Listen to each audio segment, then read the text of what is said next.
OK? Yep. Donc, est-ce que tu peux commencer par me citer ton nom et ton prénom? Christophe Ratifi.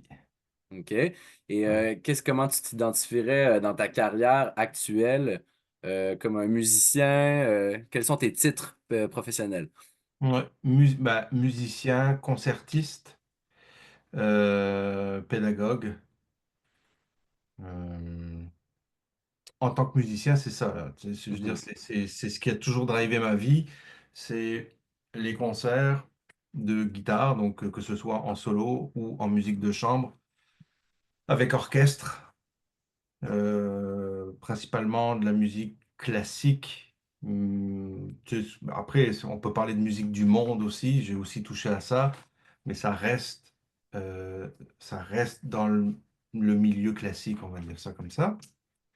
Voilà, donc c'est comme ça que je me définis aujourd'hui en ce qui concerne le côté professionnel, évidemment. Mm.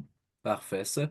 Et ben, j'aimerais bien savoir sur ta vie avant tout ça, ton enfance, où est-ce que tu es né, Mhm. à quelle date, si tu as les dates, c'est idéal. Puis sinon, on pourra regarder ça après. Mais où est-ce Ouais, que tu es né et où? d'accord. Alors, je suis né le 5 avril 1978 dans une petite ville proche de la frontière allemande qui s'appelle Forbach, Forbach, qui est proche d'une ville allemande qui s'appelle Saarbrück, Hmm? que ta Oui, je maman connais. connaît d'ailleurs. Saarbrücken, oui, c'est ça, oui, je connais. Saarbrücken, exactement. C'est une petite ville, voilà, je suis né de parents, en tout cas de grands-parents immigrés italiens Hmm? qui ont quitté l'Italie pour venir travailler dans les mines de charbon dans l'est de la France. Ma famille est quand même... mes deux grands-pères étaient musiciens. Euh, donc il y avait toujours beaucoup de musique dans la famille. Et Mon père, est-ce que ouais, tu voulais partager le nom de tes aïeux, grands-pères, qu'est-ce qu'ils faisaient comme instrument, si tu t'en rappelles? ouais. Alors le grand-père paternel, c'était Alfonso Mhm. Ratifi. Donc voilà. Alors, qu'est-ce qu'il faisait comme instrument plus jeune? Je ne le sais pas vraiment, très honnêtement. Je crois que c'était de l'accordéon, mais je suis pas Mhm. sûr. Donc, c'est pas une bonne information, ça. Par contre, l'autre grand-père maternel, lui, s'appelait Nardino, Mhm. Nardino, Massieri, Macieri. Et lui était clairement accordéoniste, tu vois, c'était le petit OK. virtuose de son village en Italie quand il est arrivé en France avec une valise et un accordéon. Il a construit sa famille, puis bâti sa famille, puis moi, toute mon enfance, j'ai entendu de la musique, du folklore italien dans toutes les fêtes de famille jouer à l'accordéon, quoi. Mhm.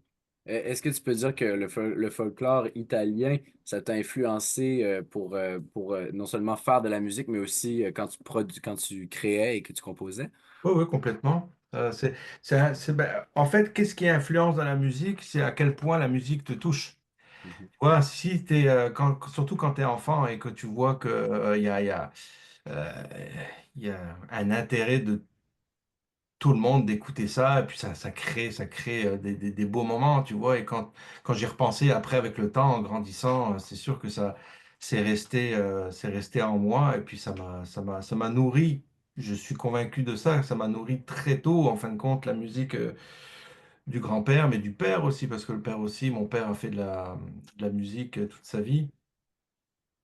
Et il faisait quoi, ton père, comme, qu'est-ce qu'il faisait comme instrument? La guitare basse, et il a joué principalement dans ce qu'on appelle, enfin, ce qu'on a appelé, parce qu'aujourd'hui ça se fait plus vraiment, mais des groupes de bal, tu sais, du bal Mhm. et des groupes de jazz. Donc il a fait de la basse à un niveau amateur quand même assez élevé. Mhm. Et donc j'ai toute mon enfance, si tu veux, j'ai baigné là-dedans, dans la musique folklorique et dans la musique de bal et de jazz. Mhm. Absolument. Et est-ce que je pourrais avoir le nom de ton père et de ta mère? Est-ce que ta mère faisait de la musique aussi? Non, ma mère, non, ma mère elle était juste là pour écouter. Donc, mon père, c'est Bruno, Bruno, Mhm. Pratifi, donc mon nom de famille. Et ma mère, c'est Yolande, Yolande, Massieri de son nom de jeune fille, mais à Ouais, Marie Pratifi, quoi. parfait. Ah, c'est super. Donc, tu viens d'un milieu musical, là, puis ça t'a beaucoup influencé pour tes études. Est-ce que ça a été comme facile pour tes parents de te laisser aller étudier là-dedans? En fait, ça a été même plus que facile dans le sens où ça a été encouragé.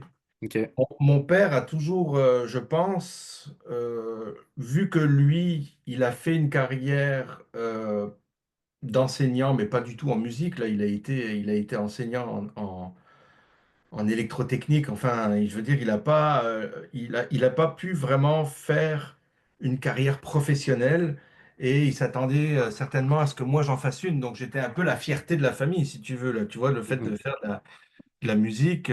Mais ce qu'il faut comprendre, c'est que j'ai absolument pas été, comme beaucoup d'enfants, obligé de le faire. J'ai tout de suite aimé. Et puis, si tu veux, je peux te raconter une petite anecdote par rapport au fait que très tôt, j'ai su que j'allais faire de la musique dans ma vie.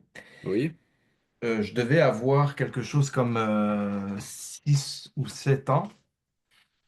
Et j'ai un oncle du côté de Mhm. ma mère, donc le frère de ma mère, qui lui aussi, c'est un patenteux de guitare et puis d'harmonica, mais vraiment, c'est pas du tout un musicien, mais il adore la musique. Et il adore la guitare. Et donc un jour, donc j'ai 6 ou 7 ans, comme je te disais, je suis invité, enfin mes parents sont invités à son anniversaire, je crois que c'était son anniversaire ou celui de sa femme, je ne me souviens plus. Et on arrive là, et puis il y a toute la famille qui est réunie. Puis moi, je commence à peine la guitare à ce moment-là. Tu vois, je commence à prendre des petits cours de guitare.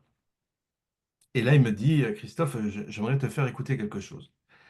Alors, il me prend à part, il me met dans le salon à côté de sa chaîne stéréo, puis il me met un disque de Pepe Romero. Alors, Pepe Romero, c'est un guitariste espagnol très connu, un des plus connus au monde. Bref, et là, j'ai le casque sur les oreilles, j'écoute toute la famille autour de moi, mais je suis dans ma bulle. J'entends cette guitare-là, j'écoute tout le disque, et il y a une pièce, et je me souviens, tu vois, pourtant, comme je te dis, j'ai 6 ou 7 ans là. Très Il y a une jeune, pièce ouais. qui m'a fait pleurer.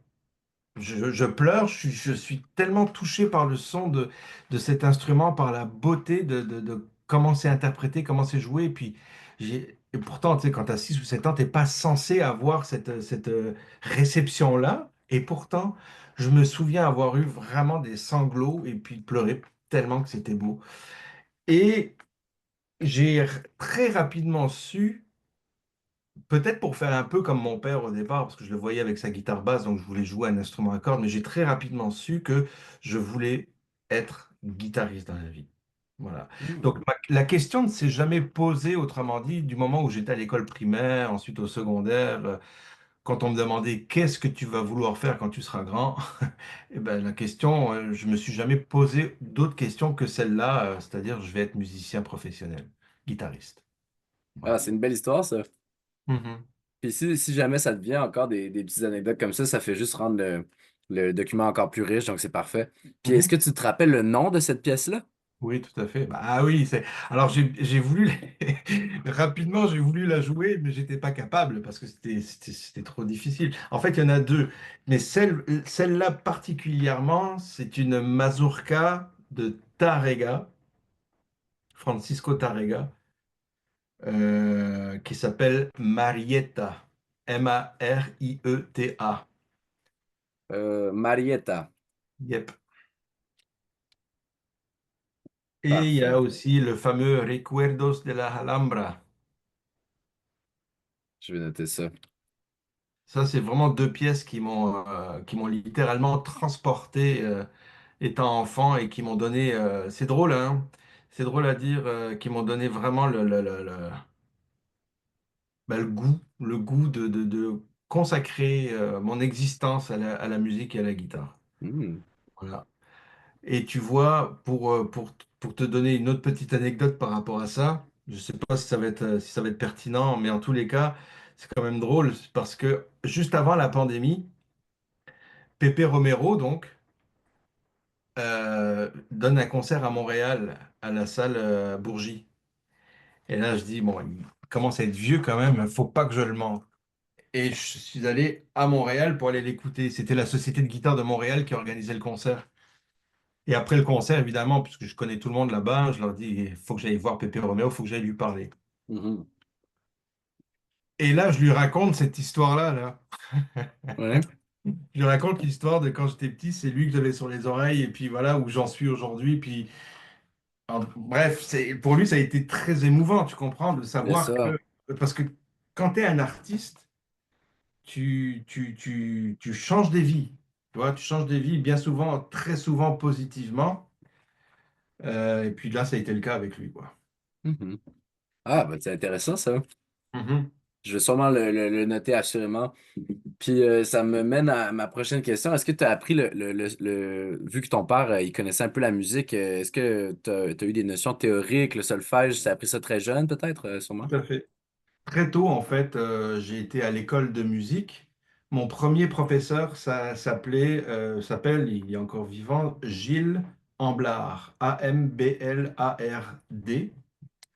Et dans cette école de musique-là, il y avait non seulement des cours de guitare qui étaient dispensés, mais aussi des cours de ce qu'on appelle en France de solfège, ici aussi d'ailleurs, mais ici c'est Mhm. en tout cas toute le côté théorique, lecture, solfège, je l'ai appris du moment où je suis entré à l'école de musique, c'est-à-dire à l'âge de 7 ans, je pense, quelque chose comme ça. Parfait. Ouais. Et donc, tu as commencé guitare et solfège à l'école de musique à 7 ans. À l'école de musique, exactement.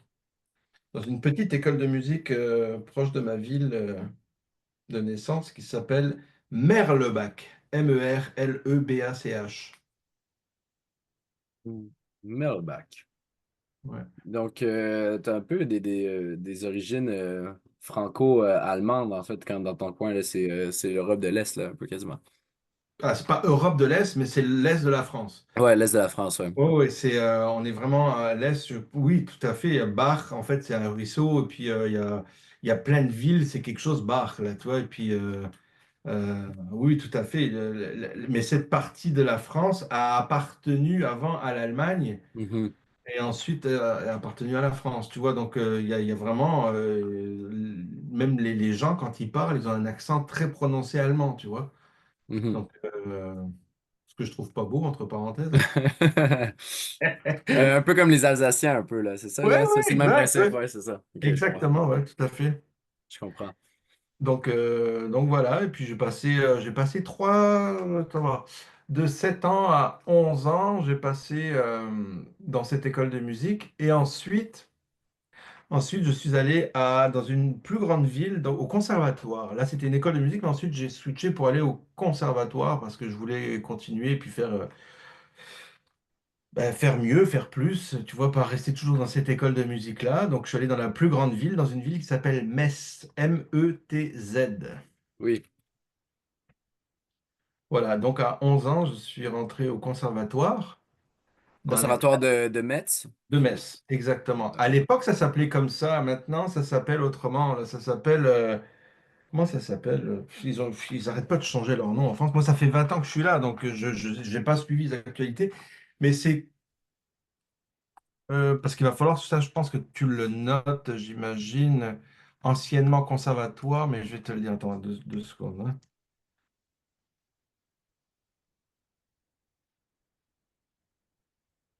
Voilà, ça s'appelle Conservatoire à rayonnement régional. OK. Gabriel Pierné. Conservatoire à rayonnement régional, mais avant, dans le temps, donc c'était juste conservatoire, tu vois. OK. Maintenant, j'ai le nom complet, c'est parfait, merci beaucoup. De Et, rien. et aussi, juste pour savoir, est-ce que, ben, puisque ton père était musicien, est-ce qu'il t'a appris un peu aussi ou il t'a directement envoyé à l'école de musique? Ouais, il m'a appris des notions, c'est-à-dire comment tenir la guitare, comment jouer avec la main gauche, jouer avec la main droite, des petites affaires que lui était capable de montrer à la guitare, parce que même si ça se ressemble, la guitare et la basse, il reste que c'est pas les mêmes instruments, tu vois. Mhm. Donc il a très vite vu que j'avais besoin de quelqu'un pour apprendre. Mm. Parfait. Donc, ça a été ton premier prof, entre guillemets, Entre puis guillemets, oui.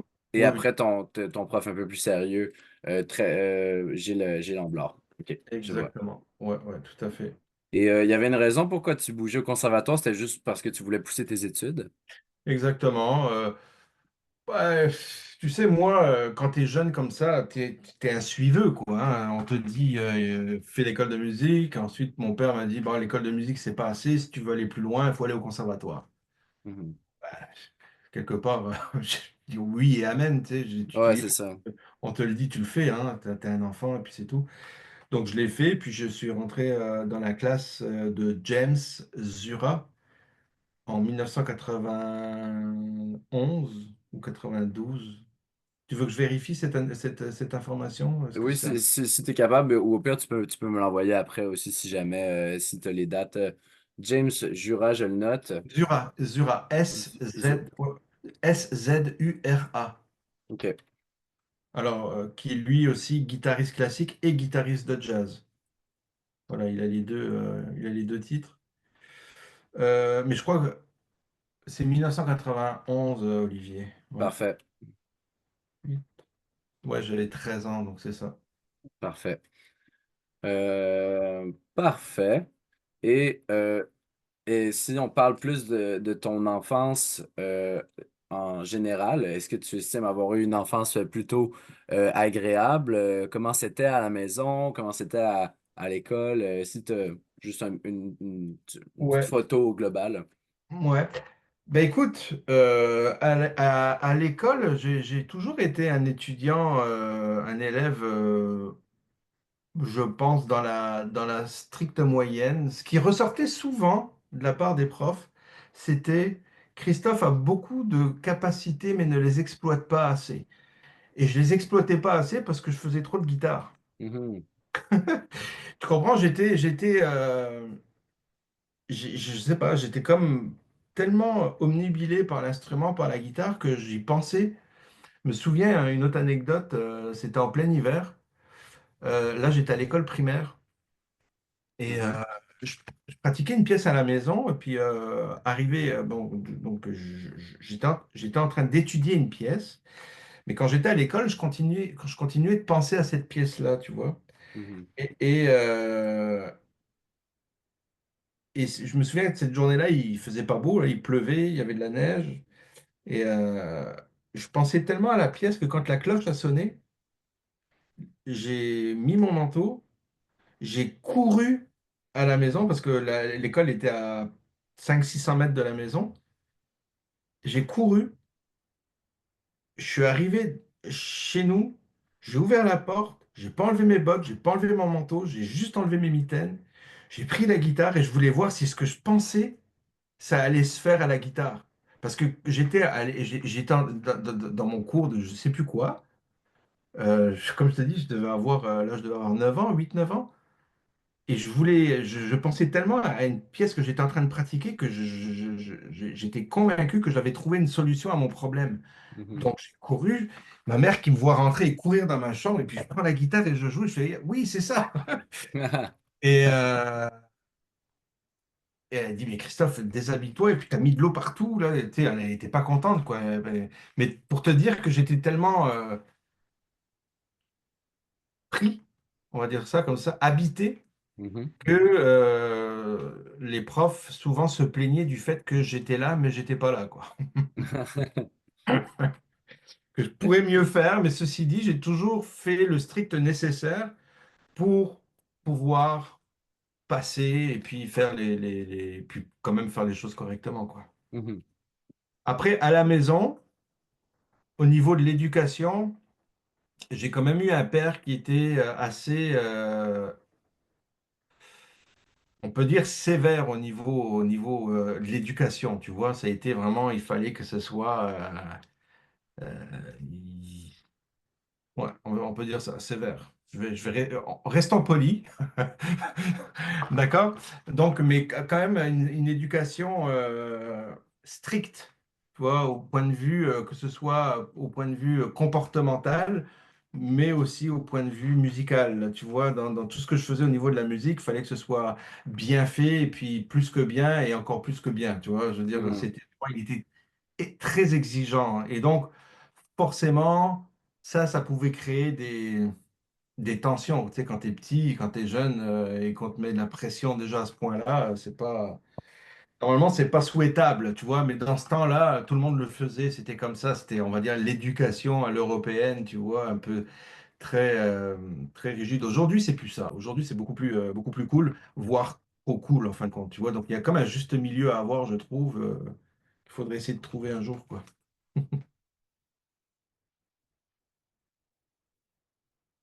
Oh. Sévère, il fallait que ce soit bien fait. Ouais, Mais c'est ça. Bon, comme je te dis, une éducation assez stricte. mhm. Euh, voilà quoi. C'est Surtout pour la musique. ouais, oui, oui, oui, mais même à l'école, je veux dire. Mais c'est comme je te dis, c'est vraiment une autre époque quoi, où on était moins à caresser le dos des enfants et puis aller tout le temps. Et puis, tu sais, c'était moins dans l'écoute, moins dans l'accueil, moins dans l'ouverture, tu sais, la bienveillance, tous ces super beaux mots à la mode aujourd'hui, tu sais, dans le temps, rien à foutre, quoi, tu vois. Dans le temps. Ouais. Et c'était, voilà, c'était plus, un peu plus raide. Et étant donné que je suis une personnalité, aujourd'hui, je m'en rends compte. Et puis quand je fais un peu, quand je repense un peu à toutes ces années-là, je fais un peu le constat du fait que j'étais un petit garçon très sensible. Mhm. Tu vois, j'ai toujours eu une profonde sensibilité, tu comprends? Quand ça me touche vraiment. Tu vois, et quand ça m'énerve vraiment, et ainsi de suite. Tu vois, je suis vraiment à fleur de peau, et ce, depuis mon plus jeune âge. Et quand je me faisais rentrer dedans, ben, ça me faisait certainement plus d'effet que la moyenne des gens, tu vois. Donc j'ai grandi un peu sous le signe de, je te dirais, pas de la peur, parce que trop intense, là, mais sous le signe quand même du- un peu, ouais, du stress peut-être, ouais. En tout cas, tu comprends ce que je veux dire là, Mhm. voilà. Je veux pas non plus, tu sais, c'est sûr que je veux pas avoir après à dire, je veux pas que mon père pense que qu'il était méchant ou quoi que ce soit. Là, je sais pas, c'est pas un règlement de compte, ça. Là. Je fais juste te dire ce qu'il en est, quoi, tu vois. Oui, absolument. Donc, mais tu sais, c'est la vieille école, là, on comprend ça là, aussi. Là. Puis vous avez gardé quand même une bonne relation. Là, puis Oui, tout à il fait. y avait beaucoup d'amour aussi, sûrement. Là. Exactement, exactement. Parfait. Donc, ça, très bien. Donc, à la maison, ça allait plutôt bien. Puis, si tu peux décrire ton enfance en quelques mots, comment tu disais, tu étais plutôt heureux, plutôt, ça allait plutôt bien. Je sais qu'à un moment donné, tu m'as déjà dit que tu étais dans les cités, puis Ouais. que c'était plus difficile. C'était comment le milieu dans la ville où tu C'est sûr que étais? j'étais dans un milieu ouvrier. Hein. J'ai grandi dans c'est une cité ouvrière, beaucoup de mineurs, beaucoup de, quand même pas mal de délinquance. Déjà à cette époque-là, j'ai failli virer délinquant aussi moi-même, moi-même à l'adolescence, mais ça on le dira pas. Mais la musique, non mais en fait, quelque part, c'est pas fou à dire, c'est que j'ai eu quand même, c'est ça, une enfance avec qui était belle, c'était quand même assez sécuritaire, mais dans un quartier, comme je te disais, où il y avait pas mal de petits voyous, de petits problèmes de cet acabit-là. Mais moi, clairement, comme j'ai toujours été passionné par la musique et la guitare, je le disais à personne que je faisais ça. J'étais trop Mhm. gêné de dire que je faisais de la musique, tu vois, parce qu'à l'époque, si t'écoutais pas du rap, t'étais pas dans le coup, quoi, tu comprends? Alors Ouais. il fallait être dans le coup, écouter IAM, écouter Public Enemy, écouter tout ça. Alors je le faisais, parce que fallait faire du skate, tu sais, je faisais comme les copains, quoi, tu vois. Mhm. C'est pour ça que je te disais que je faisais du skate quand j'étais petit aussi. Mais, tu sais, le skate, j'aimais bien, ceci dit. Mais à écouter du rap, tout ça, ça me faisait un peu chier. Mais bon, j'ai même appris à danser le rap pour te dire, pour être vraiment comme eux, tu vois. Mhm. Parce que c'était comme ça que quand t'es plus jeune, si tu veux être dans le coup, il faut faire comme tout le monde. Alors, donc personne ne savait vraiment ce que je faisais, hein. Je faisais ça dans ma chambre en cachette. Et quand j'allais au conservatoire, ben, c'est là que j'étais vraiment heureux, en fait, tu vois. Et après, plus tard, donc, si tu veux, quand je suis allé au conservatoire et j'ai déménagé ensuite à Metz, j'ai été à l'internat, mais on va en reparler. Mais bon, pour finir avec l'enfance, j'ai quand même eu une enfance douce et heureuse. Là, tu sais, je peux pas dire que j'ai été des parents aimants, une mère ultra protectrice, Mhm. très aimante aussi. J'ai une sœur de 4 ans et demi, mon aînée, qui s'appelle Angélique. Angélique Pratifie. Ouais. Et donc, ça a toujours été, voilà. C'est c'est- c'est sûr qu'on pourrait rentrer dans les détails des détails des détails, mais d'une manière générale, c'est ça. Tu vois, je suis dans une cité ouvrière où, si tu veux, c'est assez prolétaire, là, tu vois. C'est pas, j'habite dans un HLM avec mes parents, ça reste très de base, là, tu vois, mais Mhm. avec des valeurs. Avec des valeurs, là, et la valeur fondamentale, c'est le travail. Tu vois, Ouais. donc si tu veux faire quelque chose dans la vie, tu vas travailler, tu vas bien le faire. Mhm. Voilà. Ça, c'est une des belles valeurs que j'ai eues dans ma vie, tu vois. Donc, j'ai beaucoup travaillé, quoi. Et donc, Mhm. c'est ce qui m'a fait, certainement, c'est ce qui a fait que ma vie a pris cette tournure-là positivement, quoi, tu vois, par rapport à d'autres copains qui sont restés habités là, et puis pour certains, ont mal viré, et puis ainsi de suite, tu vois. Voilà. Mhm. Donc, toi, t'avais la musique pour t'accrocher à ça.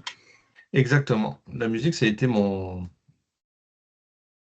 sorte de bouée de sauvetage, en fin de compte, pour sortir de ce, de cette petite ville de Scarcan, là. Juste d'aller à 50 kilomètres, hein. Metz, c'est à 50 kilomètres de Forbach.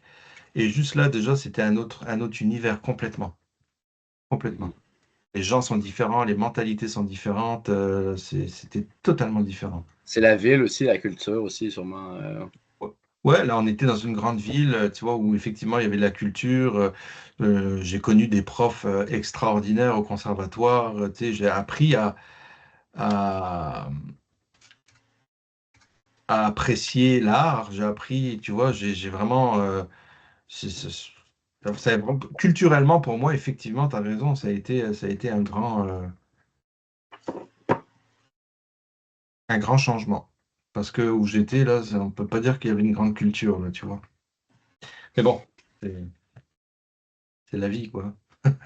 Ben, écoute, t'es là où est-ce que tu en es aujourd'hui, donc c'est bien. Donc, overall. Ouais. Puis donc, on était à Metz, t'as déménagé avec tes parents, j'imagine. Non, non, non, non, non. Quand je suis arrivé, alors, à Metz, là, quand je suis arrivé à 13 ans, attends, 8, 9, 10, 11, ouais. En 91, j'ai 13 ans. J'arrive au conservatoire, mais les 3 premières années, mon père me ramenait à chaque semaine, pendant toute la journée, tous les mercredis après-midi, j'avais cours de solfège, cours de guitare et cours d'analyse. Mhm. Tu vois, donc lui, il m'a ramené, donc comme je te dis, c'est à 50 kilomètres, donc il m'a ramené, je prenais toute ma journée de cours, il attendait, et ensuite on retournait. Donc pendant 3 ans, il a fait ça. Donc dévoué quand même le gars, tu vois, il a pas, Mhm. il l'a fait parce qu'il sentait que c'était une bonne chose à faire pour moi. Mais ensuite de ça, étant donné que le conservatoire n'était pas fini, donc à l'âge de 16 ans, j'ai été au lycée à Metz. Donc le lycée, tu sais ce que c'est, hein, toi, hein, mais c'est vrai Oui. que bah, c'est c'est entre le secondaire et le cégep, quoi. J'ai été à Ouais. l'internat, qu'on appelle. OK. Oui, tu dormais là-bas? Exactement. J'étais à l'internat et je faisais un lycée. J'étudiais pour faire un bac. Encore une fois, là, le bac en France, c'est pas le bac ici, là, au Québec. Mais c'était un aménagement d'horaire, études et musique. Mhm. Tu vois? Pour passer ton bac français, qui est pas le même. Mais Ouais, c'est ça. C'est en fait le bac français, c'est à la fin du lycée, on passe le baccalauréat. Et moi, c'était un mhm. bac en musique. Puis là, j'ai En une petite musique. une anecdote aussi par rapport à ce bac-là, là, qui pourrait être intéressante à signaler. Mhm. C'est que quand est venu le temps, parce que quand tu fais un bac en musique, en tout cas dans ce temps-là, c'est s'appelait le bac F11. Fouille-moi, je ne sais pas pourquoi ils ont appelé ça F11, mais en tout cas. Euh, il fallait donc avoir tout ce que tu allais faire en musique, c'était très, très, très important. C'est ce qui valait le plus de points, tu vois. C'est ce qu'on appelait des coefficients. Les coefficients étaient élevés. Et la pièce que j'allais jouer à la guitare, ou les pièces que j'allais jouer à la guitare, c'était coefficient 9 ou coefficient 10. Donc c'était le plus élevé de tout. Là, il y avait pas un coefficient qui était aussi élevé que ça. Mhm. Et donc là, on est en 96, d'accord, en 1996. C'est mon prof qui est contacté, mon prof de conservatoire qui est contacté pour avoir la pièce à jouer en question. Donc, pour que je puisse la travailler, j'avais un mois pour pratiquer la pièce. En fait, c'était des pièces. Mhm. Et donc, un soir, il m'appelle, j'étais donc chez mes parents, et il me dit, Christophe, j'ai les pièces. Ah, je fais alors, comment c'est? Il me dit, il dit, écoute, Christophe, je suis vraiment désolé, mais j'ai jamais vu de ma vie des pièces aussi complexes pour des étudiants au bac. Il dit, c'est n'importe quoi. Et moi, je pensais qu'il me faisait une blague. Là, je pensais vraiment qu'il était en train de rire, quoi, parce que je disais, c'est pas possible. Il dit, les gens qui ont choisi ces pièces-là, ils sont tout simplement pas conscients de la difficulté de ces pièces-là. Et donc, j'ai cru que c'était une blague jusqu'à ce que je vois effectivement les pièces. Et je peux te donner le titre des pièces. Et là, donc, j'ai en 96, 8, 9, 10, 11, 12, 13, 15. Je venais d'avoir 18 ans. J'ai passé mon bac à ce moment-là. Mhm. C'était deux études d'André Jolivet deux études pour la guitare, deux études de concert pour la guitare d'André Jolivet. Donc Jolivet, Jolivet. Euh, c'est hallucinamment difficile. Il n'y a personne qui joue ça parce que c'est extrême. Et le Fandango, Fandango, Mhm. de Rodrigo. Et aussi une pièce de Joaquin Rodrigo, donc Joaquin, comme Ouais. N, Rodrigo, Rodrigo.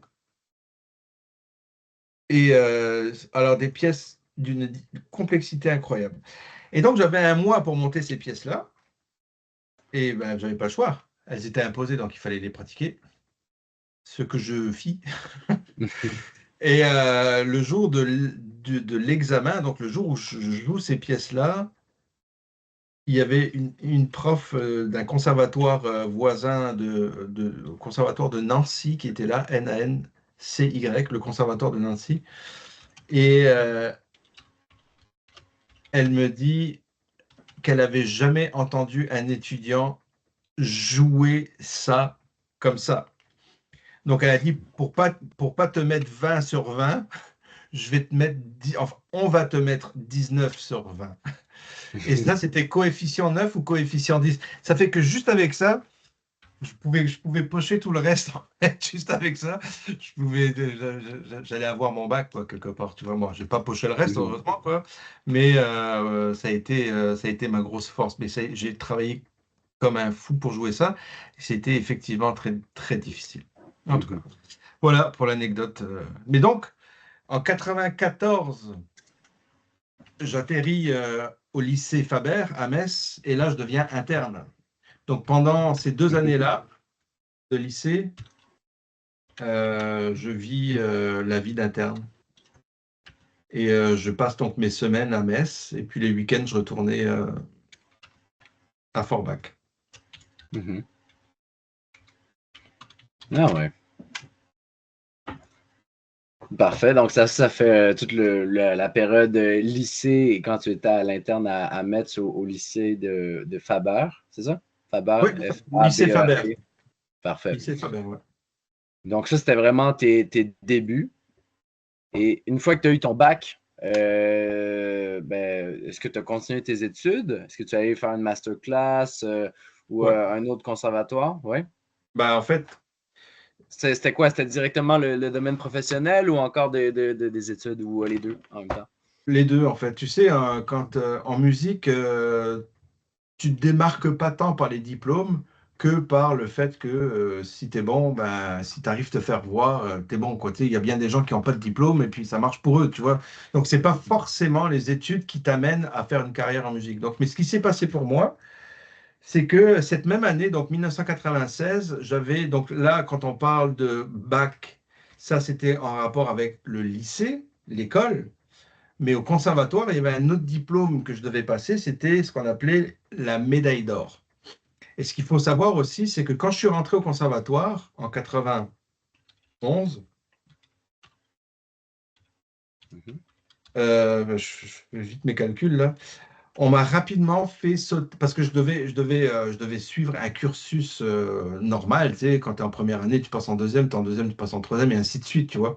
Mais mon cursus a été comme chamboulé dans le sens où mon prof m'a fait sauter des classes, et c'était la première fois dans l'histoire du conservatoire qu'on faisait sauter autant de classes à un étudiant, quoi. Parce que je suis directement allé on peut dire, sur le haut du panier, en fin de compte, tu vois, pour pouvoir passer très rapidement, donc ce dont je te parle, là, la médaille d'or. Et cette Mhm. médaille d'or, je l'ai eue donc en 96, avec, donc c'était médaille d'or à l'unanimité, avec les félicitations du jury. Donc là, ça a été super. L'année d'après, j'ai continué, je me suis perfectionné, j'ai eu un premier prix de perfectionnement, donc en 97.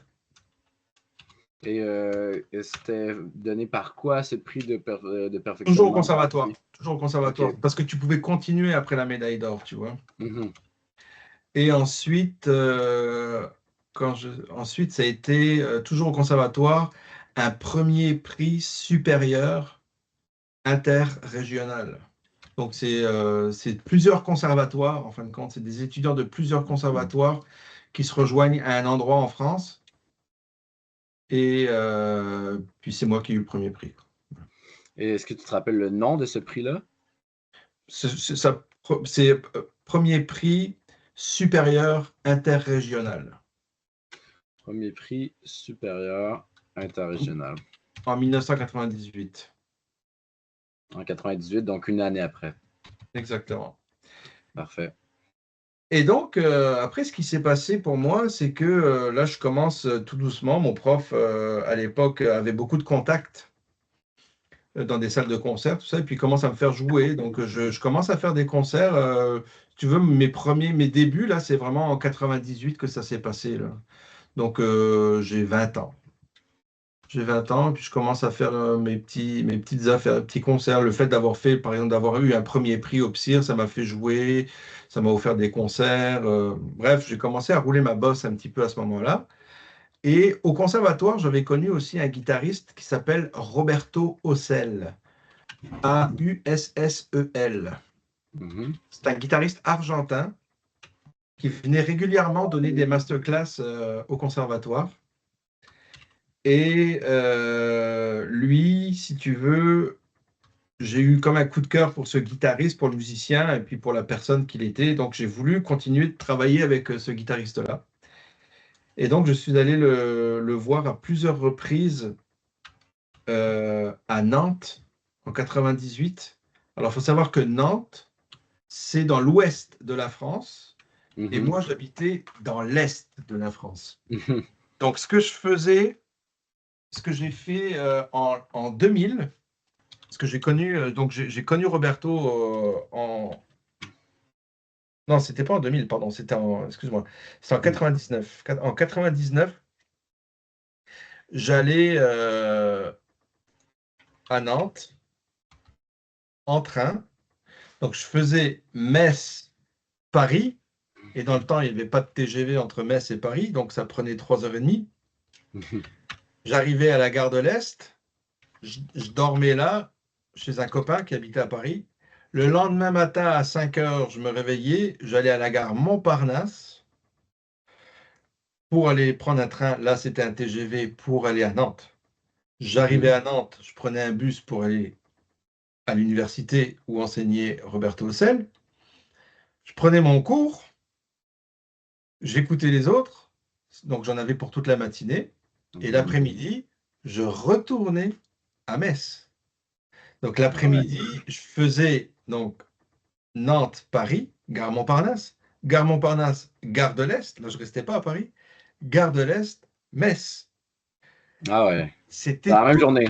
dans la même journée. C'était toute une journée de voyage. Et j'ai fait ça pendant un an, toutes les 2 semaines. Ah, vache. Alors, tu es le gars motivé quand même. Pour aller prendre un cours d'1 heure, quoi. Hein, je traversais la France, là, tu vois. Et Roberto travaillait aussi, il enseignait en Allemagne à la Hochschule de Cologne. Et j'ai voulu aller prendre des cours là-bas, donc j'ai passé le concours pour pouvoir rentrer dans sa classe de guitare. En quelle année? C'est toujours en 99? Ouais, on est autour de ces mêmes années-là, ouais, 99 ou 2000, ouais. Non, 99 en fait, ouais. Donc, euh, Donc je fais le et concours l'école pour allemande, c'est quoi le nom, excuse-moi? Hochschule, ça s'écrit, attends, je vais te le dire, c'est un nom allemand justement, donc Hor, c'est H-O,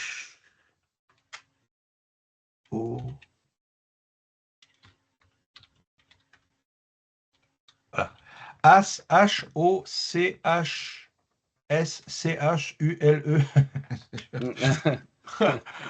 de Je, Cologne.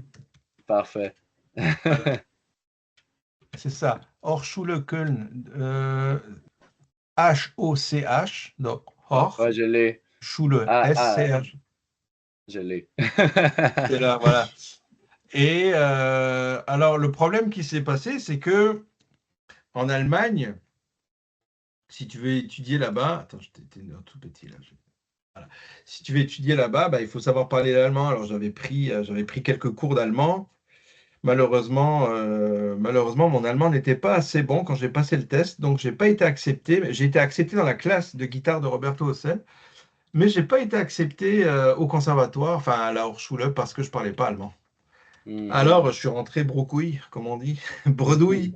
Bre- Je suis rentré bredouille, et puis voilà, donc il fallait que je fasse d'autres choses. Mais est arrivé un autre moment assez cocasse dans ma vie, c'est que j'ai dû faire en l'an 2000 l'armée. Ah oui, en France, il fallait faire ça. Et ouais, C'est plus obligatoire maintenant, hein, c'est c'est ça? plus obligatoire, non. Ouais, moi, Mais ils m'ont envoyé un message dernièrement pour voir si j'avais pas eu envie de le faire. en France, Ouais, puis t'as j'ai dit dit non. non, merci. Ben non. Et donc c'est ça. Donc, puisque je suis pas rentré à la Hochschule, voilà, j'ai continué un petit peu quand même d'aller voir Roberto, puis de me perfectionner avec lui. Mais c'était pas dans un cadre formel, tu vois, puisque je suis pas rentré dans cette école-là. Donc là, on est en 99. Arrive l'an 2000, je fais l'armée pendant 10 mois à Metz, toujours. où je suis dans la musique militaire qu'on appelle. Mhm. Et là-dedans, je jouais du tuba. J'ai appris Donc, à jouer du tuba. t'as appris à Hein? jouer du tuba là-bas. Ouais, j'ai appris à jouer du tuba pour pouvoir entrer dans la musique militaire. Donc voilà, j'ai fait ça pendant 10 mois. Puis ensuite, en 2000, ça s'est terminé en 2001. J'ai continué de rouler ma bosse. Je faisais quand même, j'ai beaucoup enseigné la guitare en France à ce moment-là, à Metz. Dans Euh, des conservatoires ou est-ce que École tu as de musique, commencé? dans des OK. écoles de musique. Je n'avais pas les diplômes pour justement enseigner encore au conservatoire. Si j'étais resté en France, je les aurais certainement passés, tu vois, ces diplômes-là. Mais bon, c'est pas ce qui m'intéressait dans ce temps-là. Moi, ce qui m'intéressait, c'était vraiment de jouer, de faire des concours internationaux. Et justement, je vais t'en parler d'un concours international. Euh, donc, ensuite de ça, en 2002, je rencontre Alvaro Pierri en Espagne lors d'un stage de guitare. Mhm. Et là, j'ai un autre coup de cœur là, pour le musicien qu'il est. Et puis, donc, ça a été une révélation pour moi de rencontrer ce personnage-là de la guitare. Et donc, je fais le stage 2 années de suite avec lui en 2002 et en 2003. Et là, il, m- il me propose de venir travailler avec lui à Montréal. C'est à cette époque-là que je commence à entendre parler du Québec, tu vois, Mhm. parce que j'avais pas du tout pour objectif, moi, de venir m'installer un jour au Québec à ce moment-là, quoi. Mais bon, je rencontre Alvaro, puis très honnêtement, puisque en France, j'avais pas envie vraiment de passer des diplômes pour devenir prof, parce que c'était pas du tout ce que je voulais faire, à ce moment-là, en tous les cas. En Allemagne, ça n'avait pas fonctionné parce que je parlais pas l'allemand. Mhm. Bon, bah, j'étais en Espagne avec Alvaro, ça se passe super bien. Il me dit, si tu veux venir étudier avec moi, il y a possibilité. Avec le niveau que tu vas directement rentrer en maîtrise. Tu n'auras pas besoin de faire ton bac. Alors que normalement, quand tu fais le cursus normal universitaire, tu dois passer par le bac. Tu peux pas directement atterrir en maîtrise, tu vois. Mhm. Et donc, j'ai fait un vidéo pour pouvoir. Attends, là, donc je reviens juste sur l'Espagne, là, où je rencontre Alvaro. Mhm. Donc, je fais ce stage 2 années de suite. Mais toujours en 2003, je vais faire un concours en Espagne, en Italie, pardon, en Italie. Donc, après ce stage-là, après ce stage, je m'étais préparé pour faire un concours en Italie, le concours Emilio Pujol. Donc, Emilio et Pujol, Pujol. D'ailleurs, on a travaillé ensemble une pièce de Pujol, toi et moi. Oui? Ouais. C'est quoi le nom? Je crois que c'était Las Abejas, les abeilles. Oui. Oui, oui, oui. Je me rappelle. Et, donc, je me prépare pour ce concours-là. Et un concours, c'est toujours en 3 étapes, hein. Tu as les préliminaires, tu as le second tour et puis tu as la finale. Enfin, c'est pas toujours comme ça, mais je te dirais que c'est souvent comme ça. Mhm. Et à ce concours-là, j'arrive en finale du concours.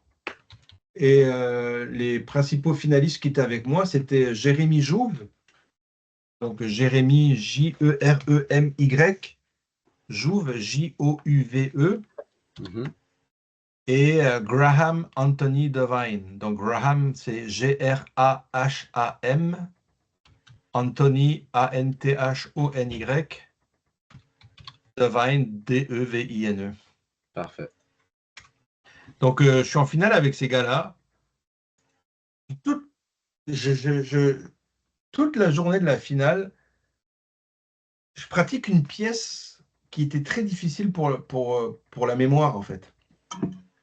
J'étais dans l'hôtel, je pratiquais la pièce parce que c'est celle qui me faisait le plus peur, tu vois. Mhm. Et j'avais 45 minutes de programme à faire. Et arrive le soir, donc je m'habille je crois que j'étais le premier à passer. Et je rentre dans la salle et j'avais oublié que le concert était filmé et diffusé en live sur la télé italienne. Ah ouais. Ça m'a comme Ah, fait stresser à mort. mhm. C'était dans un théâtre. Le théâtre était bondé de monde. Je devais jouer 45 minutes. Je commence avec la première pièce qui me fait peur. Et là, je joue et blanc de mémoire. Ah oui, tu m'as déjà raconté ça.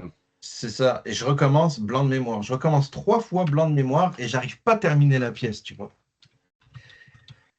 Et donc, ça fait que ce concours-là, il m'a tellement stressé, je l'ai poché, quoi, que ça s'est tellement mal passé. Bah, après, en fait, c'est pas vrai, parce que ça s'est mal passé. Mais ensuite, j'ai fait le reste de mon programme et tout le reste, ça a été super, quoi. Je veux dire, j'ai pas, je me suis vraiment laissé aller après, et puis après, ça, c'était parfait. Mais bon, ça a pas fonctionné. Et donc là, pour ça, il y a un des membres du jury dont c'est pas la peine de donner le nom, mais lui, il a décidé, le président du jury a décidé que je sois non récompensé à cause de ça, quoi. Et ça Hmm. ça m'a tellement miné le moral que j'ai décidé après ça d'arrêter de faire des concours parce que je voyais que c'était vraiment pas fait pour moi, quoi. Mhm. Ceci dit, il y a un autre très grand guitariste qui s'appelle Stefano Grondona qui était dans le jury. Stefano, Stefano, Grondona, Grondona, qui m'a dit textuellement, Christophe, si c'est moi qui avais dû prendre la décision, je t'aurais donné le premier prix. Parce que tu étais le plus musical de tous.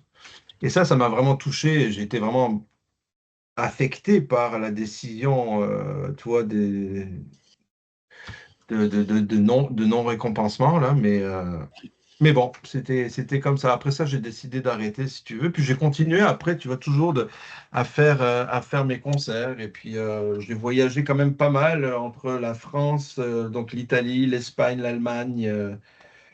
Voilà, au Luxembourg, j'ai joué. Euh, ouais, c'est ça. Puis je décide en 2004. Après tout ça, là, je décide, je me dis, non, j'ai plus envie de rester en France, j'ai envie de voir ce qui se passe ailleurs. Je vais me perfectionner avec Alvaro au Québec. Hmm. Et voilà, et c'est là que j'arrive en 2000. Donc, le temps de mettre tout le dossier en branle, hein, parce que ça se fait pas en une semaine, ça, hein. Il faut avoir des autorisations, il faut avoir. Tu sais, c'est vraiment un processus quand tu immigres. Ouais, c'est un Donc, bordel. ouais, c'est ça. Donc, ça a pris un peu de temps, mais je suis arrivé au Québec en août, le 25 août 2005. Voilà. Le 25 août 2005, et je rentre dans la classe. Ensuite, je fais directement une maîtrise à l'Université Laval, mais dans la classe d'Alvaro Pierri,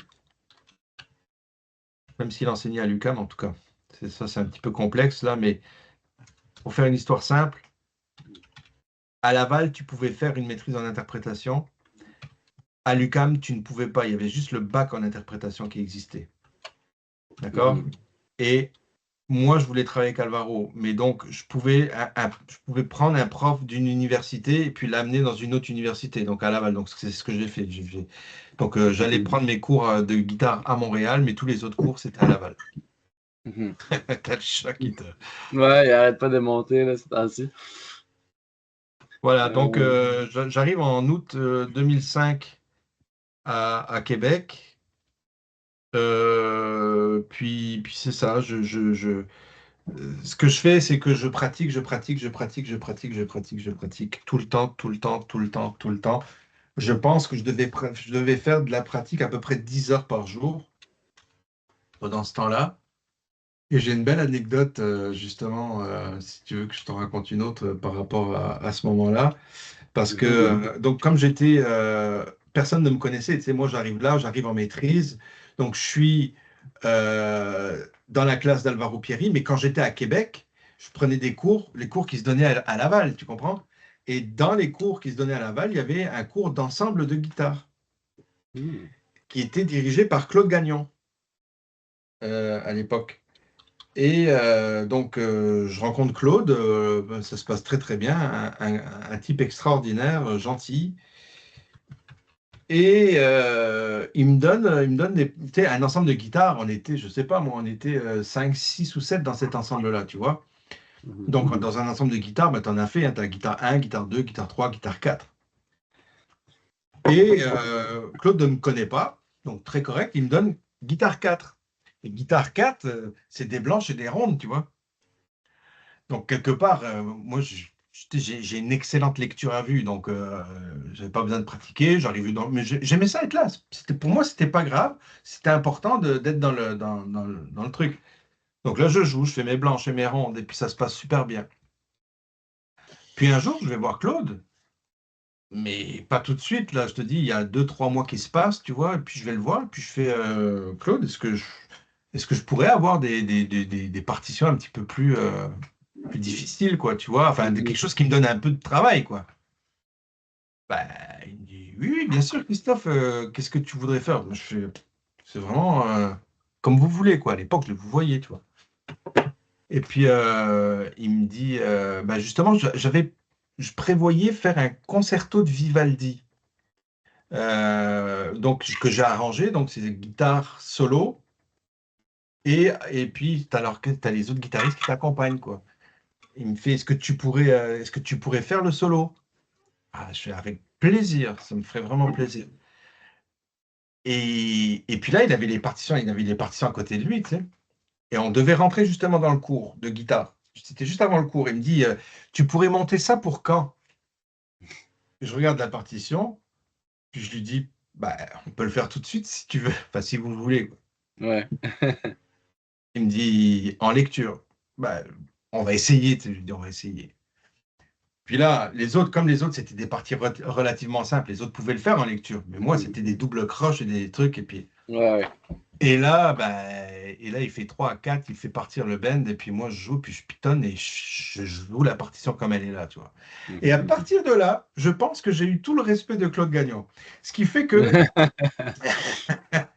ce qui fait que, donc, en 2005, je rentre en maîtrise.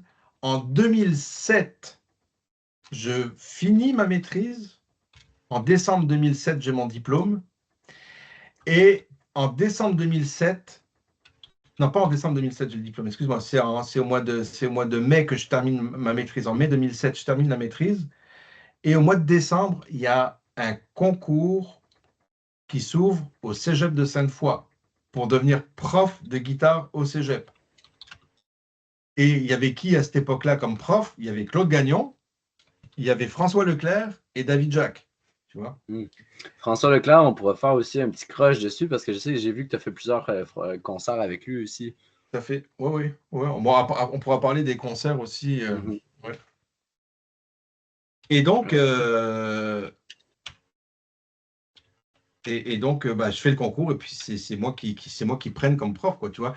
Donc, ça fait que je termine mes études à Québec et en 2008, je commence à enseigner au Cégep. Ah. Donc, tu vois, Voilà, voilà le début du prof. c'est ça. Bah, j'enseignais aussi en France, tu vois, mais j'avais déjà une carrière d'enseignant en France. Là, j'avais quand même pas mal roulé ma bosse là-dedans, mais au Cégep, là, c'était en 2008. Ouais, c'est ça, janvier 2008, je commence à enseigner à Sainte-Foy. Ah, parfait. Ça, c'est noté. Bon, ben là, on a déjà pas mal une bonne partie de ton parcours. Puis, est-ce que tu voulais parler, là, on a parlé de tes premiers concerts, on a parlé de tes concours et de distinctions aussi. Il y en avait-tu qu'on avait manqué dont tu voulais qu'on parle, des gros concours que tu as eus ou auxquels tu as participé? Non, comme je t'ai dit, après ce concours-là, Pujol, là, j'aurais pu continuer à faire des concours, mais c'est quelque chose qui m'a très rapidement, euh, comment je peux dire, je me suis très rapidement rendu compte que je n'étais pas fait pour ça. Parce que je conçois difficilement la musique comme une compétition, tu vois. Et quand il faut se comparer à d'autres, ça me fait perdre mes moyens. Je suis pas quelqu'un d'assez j'ai confiance en moi, mais j'ai pas, j'aime pas me confronter aux autres, autrement dit, là, tu vois. Mhm, C'est pas, je trouve pas ça sain. mhm, En musique, tu vois, on a tous nos choses à apporter, et puis, bon, d'être vraiment parfait, moi, cette perfection-là me dérange, en fait, dans la musique. Et donc, j'ai plus voulu faire de concours, mais à part lui, c'est plus passé grand-chose, si tu veux, au niveau des concours. Le dernier concours que j'avais fait, c'était celui pour entrer, pour devenir prof au cégep, quoi, en gros, quoi. mhm. Et donc, alors, si on a parlé de ça, est-ce que tu voulais parler de tes collaborations avec d'autres musiciens? Je sais que tu as joué avec quelqu'un, Catherine, j'ai vu ça Catherine plusieurs Meunier. fois. Oui. Ouais. Mais en Est-ce que tu fait, voulais parler de quelques-unes de tes collaborations? On n'est pas obligé aussi, on peut parler aussi de plus. Je te propose deux trucs, soit on parle de ça ou on raye ça et on parle plus de ton approche à l'interprétation. bon, regarde, je peux te donner des noms avec qui j'ai collaboré, là, tu vois. Par exemple, Mhm, j'ai fait quand même beaucoup de concerts avec David Jacques, beaucoup de concerts aussi avec François Leclerc. mhm. J'ai joué avec les Violons du Roi. Oh, intéressant. Ouais. Euh, j'ai Tu te joué rappelles, sur, est-ce que tu te rappelles qu'est-ce que tu avais joué avec le violon du roi? ouais, un quintet de Boccherini. Je vais juste noter ça. Tu étais soliste? Ouais. Bah non, en fait, c'est-à-dire avec les violons, c'est dans le cadre d'un quintet, si tu veux. Donc un Ah, ok, oui. quintet, c'est quatuor plus guitare, là, tu vois. Donc oui, il y Mhm. avait juste une guitare, on peut dire ça, mais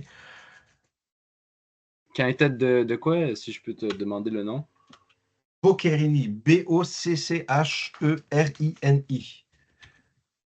Je vais juste vérifier Parfait. l'orthographe. Attends, on va vérifier Boccherini. Je pensais ça, mais dans le doute, abstiens-toi, comme dirait l'autre. Boccherini. Ouais, c'est ça. Cherini. Ok. Donc, j'ai joué aussi en France sous la direction d'un chef québécois, bizarrement, tu vois. À l'époque, je savais même pas que j'allais atterrir au Québec, mais j'ai joué sous la direction. Là, c'était un concerto, le concerto d'Aranjuez. Là, par contre, j'étais soliste. C'était sous la direction de Jacques Lacombe, un grand chef québécois. Ça, c'était en l'an 2000, avec Mhm. l'Orchestre national de Lorraine. L'Orchestre national de Lorraine, Lorraine en France. Ouais, ouais, alors attends, parce que dans le temps, c'était ça. Maintenant, il s'appelle comment? Je vais te donner son nouveau nom, là. Je te dis, ils n'arrêtent pas de changer, là. Orchestre philharmonique.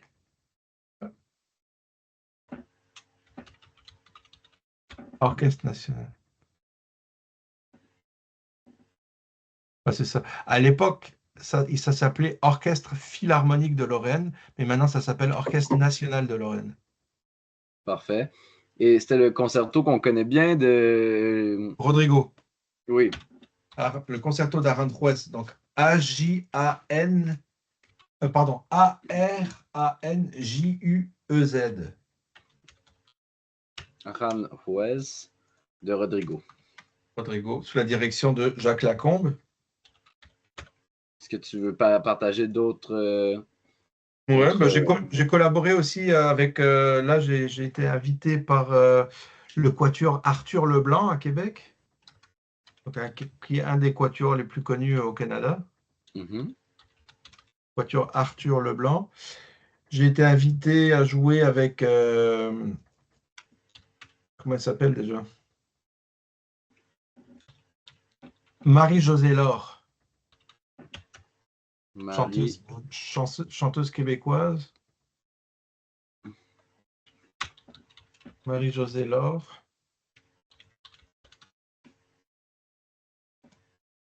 Sinon, On... j'ai collaboré aussi avec Catherine Meunier, effectivement. mhm. Euh, Ah oui, j'ai joué avec un super flûtiste colombien aussi qui s'appelle Gaspar, Gaspar, il n'y a pas de D, Mhm. Hoyos, Hoyos, un flûtiste international avec qui on a fait quelques concerts en France aussi. Ça, Mhm. c'était en 2000. Voilà, bon, bah, après, c'est sûr, tu sais, des collaborations, t'en fais quand même. Ouais, mais Normal, ça c'était fait bien partie. de noter quelques noms, juste comme ça, Voilà. pour voir. Puis sinon, si tu avais juste une petite phrase sur comment tu approches ton interprétation musicale, comment tu aimes voir la musique et comment tu l'interprètes. Euh,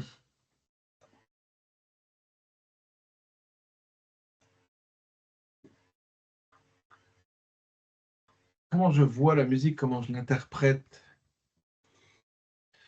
Euh, c'est en une phrase là. C'est- Si tu veux, Euh, on peut y revenir, puis il y ouais, a on pas va y mal de choses. revenir. Laisse-moi, ça va faire son petit bout de chemin là, et puis je vais te pondre quelque chose là, mais c'est clairement,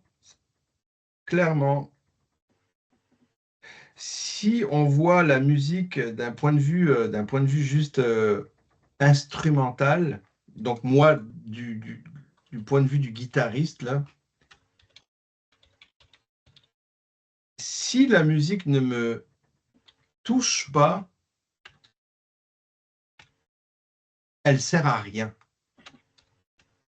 Tu comprends? Si, et si moi en tant qu'interprète je ne touche pas, je ne sers à rien. Alors, tout musicien instrumentiste qui se contente de faire des notes, aussi belles soient-elles, aussi nuancées soient-elles, mais si dans le fond, l'artiste qui est derrière son instrument n'a rien à dire, mais qu'il le dit bien, ça sert à rien. Mhm, Tu comprends? C'est qu'il faut toujours avoir quelque chose à dire. mhm, Et comme je te le dis, j'en ai souvent entendu hein, des musiciens qui jouaient très bien. Ça peut être très beau. Les sons sont bien faits, le son est joli, les nuances sont bien faites, tout est bien fait. Mais étrangement, il se passe rien. Et quand ça arrive, ça me dérange beaucoup. Donc j'ai toujours besoin qu'il y ait un message qui soit transmis, tu vois. Voilà, pour moi, c'est ça. La musique, c'est la vérité. C'est tout ce mhm, qui n'est pas dit avec des mots. Tu sais, on a tous un sixième sens, comme on dit des fois. On peut rencontrer une personne, mais sans même lui avoir parlé pendant une semaine ou même une heure, on sent tout de suite qu'il y a une affinité entre cette personne et nous. Il y a des choses qui ne s'expliquent donc pas par la parole, par le mot, par le verbe. Et la musique est là pour transmettre ça, pour transmettre ce qui ne s'explique plus, en fait. Tu vois? mhm, Elle est beaucoup plus nuancée que le verbe, elle est beaucoup plus subtile. Et donc, toutes ces subtilités-là, si je n'arrive pas à les ressentir, si je ne ressens pas, je trouve que ça sert à rien. Voilà.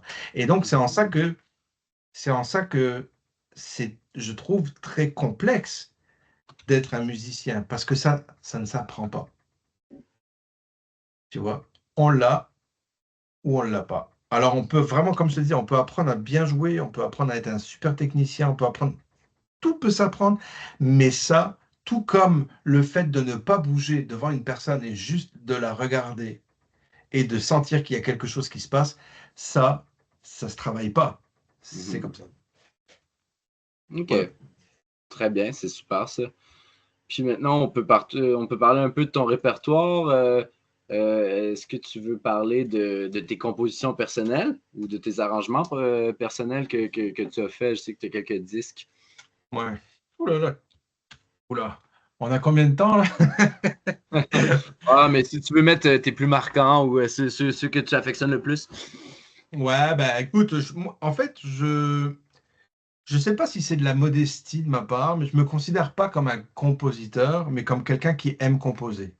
Mhm, Tu vois, je n'arrive pas à dire je suis un compositeur. Je pourrais peut-être aller à dire je suis un arrangeur, je peux arranger pour la guitare. J'ai composé, j'aime composer. Mais de là à dire que je suis un compositeur comme un vrai compositeur, non. Ça non. Alors oui, j'ai fait des choses, j'ai écrit des choses pour la guitare. J'ai aussi écrit des choses pour trio, voix, guitare et percussion. Là, c'est plus, je te dirais, pop world. Tu vois ce que j'ai Mhm, fait, mhm, qui pourrait être intéressant. Et parce que j'aime les mots, alors j'ai écrit beaucoup de textes. J'ai quand même pas mal écrit de textes que j'ai mis en musique. Et avec ce trio-là, ça a duré quelques temps, mais ça s'est arrêté parce que histoire de cœur, et puis qui s'est terminé, et puis voilà, quoi, tu vois, ça mhm, n'a pas marché plus que ça, mais malheureusement, parce que je pense que le contenu était bon. mhm, Mais bon, c'est comme ça. Mais sinon, mon répertoire, je te dirais que, euh, en fait, je vais reprendre exactement ce que je t'ai dit tout à l'heure. Ce qui est valable pour les musiciens, c'est valable pour les compositeurs aussi. Donc, si un compositeur a réellement quelque chose à dire, peu importe dans l'époque dans laquelle il se trouve ou dans le pays dans lequel il se trouve, ben, je vais aimer le jouer, tu comprends? mhm, C'est un peu ça. Donc, il y a évidemment des compositeurs que j'affectionne particulièrement dans chaque époque, notamment Bach dans l'époque baroque. Tu vois, si on prend vraiment, c'est quelqu'un que j'aime énormément écouter, jouer aussi. Si on parle de l'époque, toujours à la guitare, si on parle de l'époque romantique, enfin, on va passer par le classique, Fernando Sor, mais j'adore Mozart, tu vois, dans l'époque classique, ou Beethoven. Euh, Après, il y a tellement de choses, là, c'est vraiment, c'est des gros noms, tu sais, je veux dire, comment peut-on, quand on est musicien averti comme moi, dire qu'un compositeur comme Bach,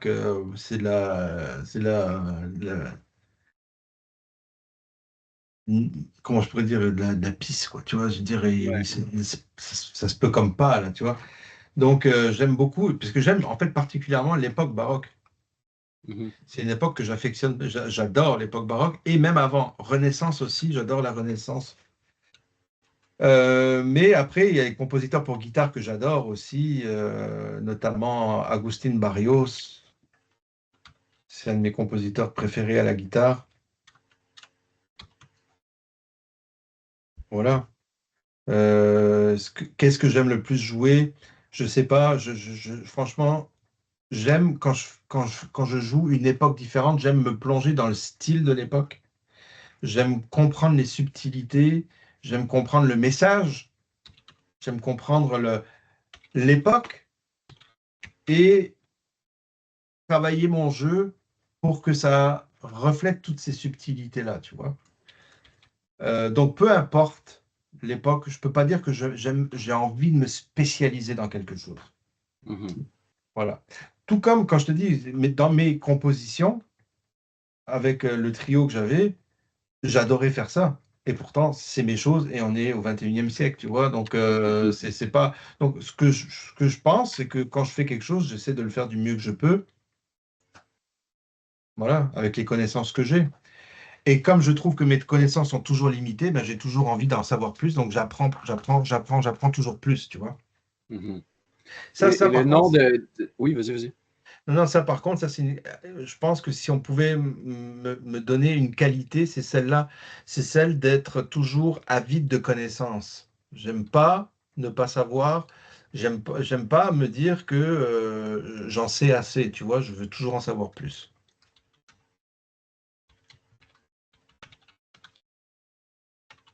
Je note tout ça.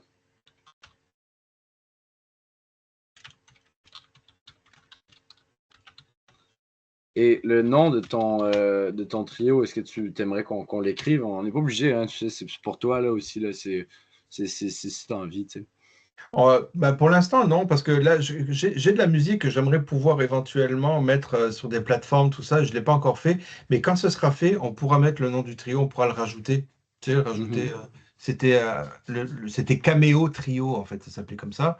Mais Mais je vais pas le mettre si, tu sais, tant qu'à ça faire. sert à rien, en fin de compte. Il y aura pas, ça pourra pas être Est-ce redirigeable. est-ce que tu as des disques d'interprètes que tu aimerais bien mettre dedans? Ben, j'ai mon disque qui s'appelle Cielo Abierto.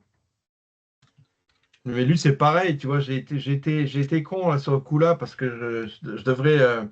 Il y a encore pas si longtemps que ça, on m'a dit, mais tu devrais tellement le mettre sur les plateformes, ton disque là, et puis je l'ai encore pas fait, quoi.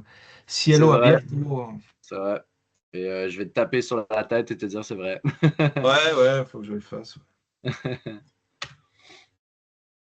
Voilà, donc ça, c'est ce que j'ai fait au niveau de ma carrière, quoi. Mhm. Puis en 2017, j'ai eu ce qu'on appelle, donc, je te disais, une dystonie focale ou une dystonie de fonction. On peut appeler ça dystonie Dystonie. Je vais essayer de te noter ça quelque part. Attends. En 2017, dystonie, c'est ça? Ouais, Euh, à la main, oui. main droite, ouais. Et c'est ce qui a mis terme, en tout cas jusqu'à aujourd'hui, à ma carrière de Mhm. guitariste, de concertiste, quoi. Mais pas d'enseignant, je continue d'enseigner. Cela étant dit, étant donné que je ne supporte pas de laisser les choses aller et puis de me dire que c'est comme ça, j'ai fouillé et cherché. Je continue de chercher, hein. Je ne peux pas dire aujourd'hui que j'ai terminé mes recherches, mais j'ai fait beaucoup de thérapie, j'ai fait beaucoup de choses, j'ai contacté beaucoup de personnes. Beaucoup de gens avaient des belles choses à dire, des belles choses à faire. Ceci dit, il n'y a rien qui m'est vraiment convenu totalement. Sauf une chose que j'ai découvert l'année dernière, c'est l'hypnose. L'hypnose a changé ma façon de me comporter, un, dans la vie, deux, face à l'instrument. Et puisque j'ai changé mon comportement face à l'instrument, et puis d'une manière générale, j'ai retravaillé un petit peu mon approche, ben, ça a fait que ça a donné des résultats très positifs sur ma réhabilitation. Tu comprends? Le fait de pouvoir rejouer de la guitare, là, ça se fait maintenant de mieux en mieux. Alors, quand est-ce que je vais pouvoir retourner sur scène exactement, ça, je ne peux pas le dire, mais ce que je sais, c'est que grâce à l'hypnose, j'ai trouvé quelque chose qui débloquait mon problème, parce que ce qu'il faut comprendre, c'est que selon moi et d'autres personnes avec qui j'ai pu parler de ce problème de dystonie, il y a une très forte composante de psychosomatique. Le problème n'est pas forcément relié ni à la main en tant qu'organe, quoi, ni au niveau musculaire, ni au niveau nerveux, ni au niveau tendineux, c'est pas du tout là. C'est un problème de stress qui va induire un blocage dans le corps. Et c'est en ça que l'hypnose m'a fait beaucoup de bien, parce que l'hypnose permet justement d'évacuer ce stress, de le rediriger, ce qui a fait que ici ça s'est débloqué. J'ai compris des choses. Alors qu'au départ, je pensais vraiment que c'était un problème. Il fallait que je règle mon problème de main. Tu comprends? Mhm. Et donc, à force de travailler sur ces aspects-là et de voir à quel point ça pouvait me faire du bien, et puis beaucoup de méditation aussi dans ma vie depuis ces dernières années, je médite tous les jours. Le fait de méditer, le fait de faire de l'hypnose m'a donné comme un nouveau souffle, a donné un nouveau souffle à ma carrière. Et donc, j'ai décidé de devenir moi-même hypnothérapeute pour pouvoir aider les gens à, comment je pourrais dire, pas guérir, parce qu'on n'est pas des docteurs, c'est les docteurs qui guérissent, mais en tous les cas, à traverser ce genre de problème et potentiellement à les résoudre.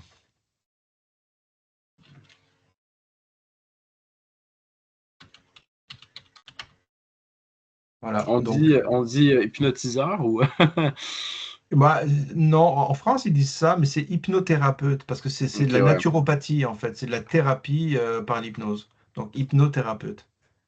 Ok, parfait, j'ai noté ça. Tes projets futurs, c'est de faire ça. Projet futur, c'est ça, c'est vraiment de développer comment je peux dire, une expertise, tu vois, par rapport à ce problème-là. Moi-même, je suis mon propre cobaye, quoi, tu vois, je me fais des protocoles, je m'applique des choses à moi-même, je vois si ça marche ou si ça marche pas, et ensuite, je vais pouvoir mieux en parler avec des personnes. Puis je peux te dire que dans le monde de la performance, que ce soit du sport, que ce soit de la musique, n'importe quoi, il y a beaucoup de gens qui bloquent, tu vois, parce que plus tu performes, plus tu t'imposes du stress. Mhm, Ils sont rares, hein, ceux qui performent vraiment bien et qui sont complètement détendus. mhm, C'est bien, ceux qui peuvent le faire, c'est super. Ça existe, et mhm, heureusement. Mais moi, c'est vers ça que je tends, pour moi et pour les gens qui vont venir me consulter, tu vois. mhm. Parfait. Ça, je vais le noter. Puis, comme on s'est dit, on regardera si on le rajoute plus tard. Ouais, Euh, mais je peux noter toute la partie histoire dedans, puis ça va être super intéressant. Puis là, j'ai noté ton répertoire de Cello ouais. Abierto, par Christophe Pratifi. Est-ce que tu te rappelles quand c'était sorti, ça, ce disque-là? Je crois que c'est 2006 ou 2006, ouais. 2007, attends. Je l'ai. Est-ce que je l'ai?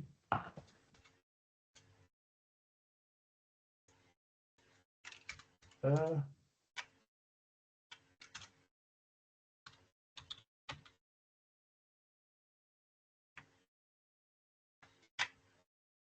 je sais pas où je l'ai mis, là, mais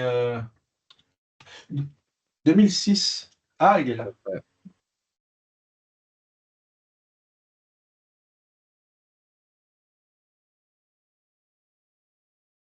Ah non, 2008, pardon.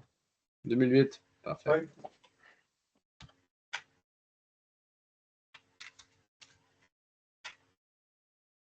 Bah, et puis il y a tout le volet Société de guitare de Québec aussi, hein. Oui, ça, c'est sûr qu'on va en parler.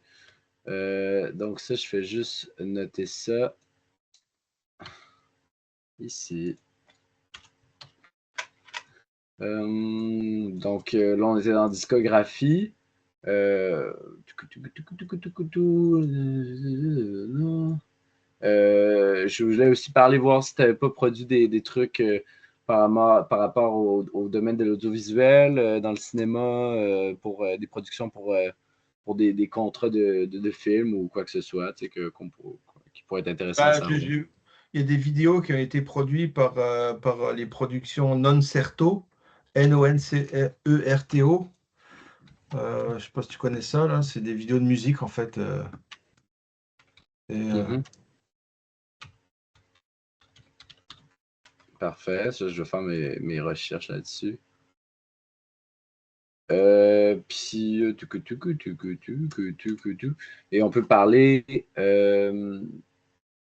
On a parlé un peu de ton enseignement, mais on peut y revenir après. On peut parler soit de ton enseignement ou de, de ton projet de la Société de guitare qui est une grosse partie là, quand même aussi. Là. Donc, ouais. est-ce que tu avais une préférence peut-être là-dessus? Ben, on peut commencer avec l'enseignement. Ça va pas être très, très Mhm. long. Ce que je peux te dire de l'enseignement, c'est qu'il a énormément évolué, mon enseignement. Il a été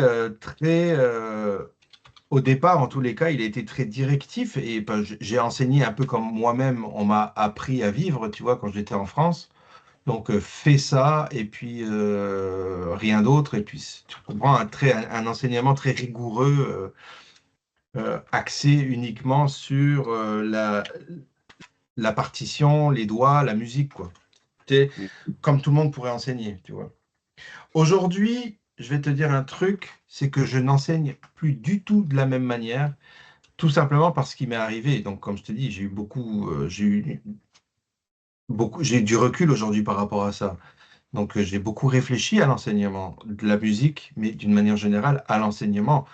Et en tous les cas, pour ce qui est de la musique, c'est que s'il y a bien une chose que j'ai compris, c'est que nous sommes l'instrument qui faisons résonner l'instrument. Donc, si on se contente de penser à bouger nos doigts sûr, là je parle pour les guitaristes, hein, et c'est ce que je dis souvent à mes étudiants, si tu te contentes juste de penser à tes doigts qui font des notes et que tu oublies tout le reste, c'est-à-dire le corps, tu oublies, t'oublies ce qui est fondamental, tu comprends? Donc ce qui est important aujourd'hui dans l'enseignement que moi, je pratique, c'est que je vois la globalité du musicien, l'être qui est au complet qui joue de la guitare. Comment il se comporte par rapport à l'instrument. S'il stresse, pourquoi il stresse? C'est quoi les éléments déclencheurs? Et je vais aussi, dans mon enseignement, subtilement imposer, enfin pas imposer, mais subtilement amener des points d'hypnose, d'une certaine manière. Parce que je suis convaincu que quand on bloque sur de la technique ou quand on bloque des fois, si on a du stress ou si on a du trac ou si on a ci, on a ça, c'est pas juste le travail qui va régler le problème. Un, on règle le corps. Deux, on règle l'esprit. Les deux ensemble créent une synergie pour que le tout soit correct et selon ses souhaits, quoi. Mais s'il y en a un des deux qui fonctionne pas, il y a- il va y avoir forcément une carence quelque part. Tu comprends? Mhm. Donc pour moi Mhm. aujourd'hui, c'est que je considère tout ça. Si je vois quelque chose qui ne fonctionne pas, je ne fais pas travailler les doigts. Je fais travailler la globalité, le corps, et je fais faire beaucoup de visualisation aussi, tu vois. Donc, donc j'ai une approche qui est différente de juste pose tes doigts ici, puis fais ça comme ça, quoi. Mhm. Beaucoup plus, on va l'appeler une approche beaucoup plus holistique de la Mhm. musique. Tu vois.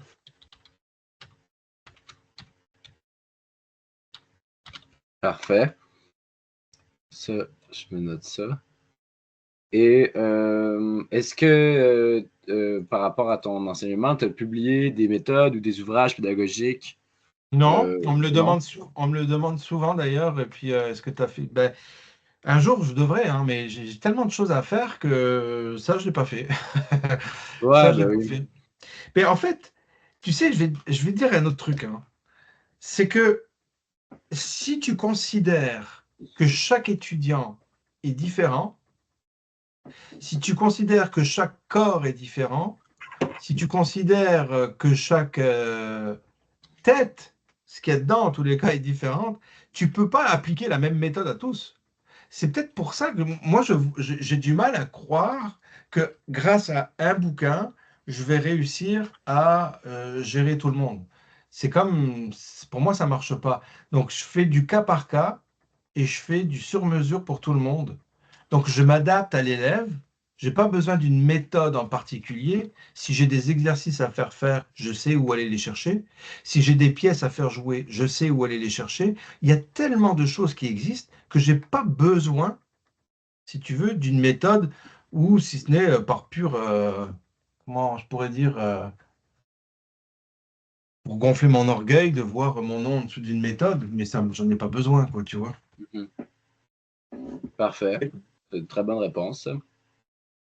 Puis là, on arrive, si tu veux, à la Société de guitare. Donc, participez-vous à des festivals ou événements musicaux? Événements musicaux, quand même, la Société de guitare, c'est un festival aussi. Puis, Ouais. comment on peut appeler ça? C'est une série de concerts.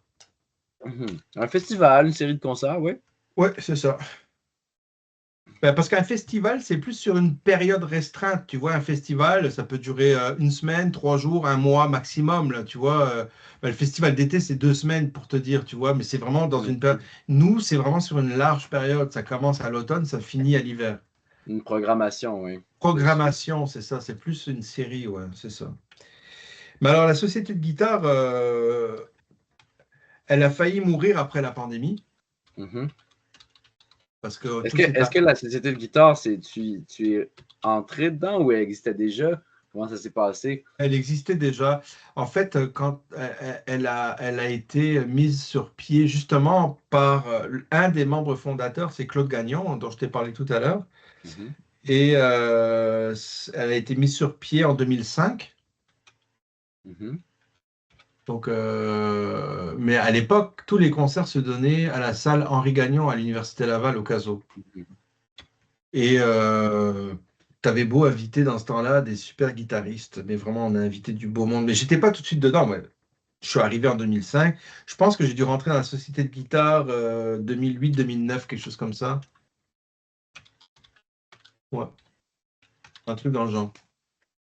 Pour aider au départ, tu sais, je donnais des petits coups de main à gauche, à droite, là, tu sais, s'il y avait besoin d'aller chercher un artiste ou, tu sais, vraiment des trucs, ou de parler à mes étudiants, justement, tu sais, de dire aux étudiants, il faut venir au concert. Tu sais. Et donc, tous les concerts se donnaient au Caso, mais tu sais, quand tu dis un concert dans une salle de concert à l'université, veut pas, dans la tête du monde, quand tu dis université, tu penses à scolaire, tu penses à académique. Tu sais, Mhm. si tu veux, le chemin est très rapide, tu vois.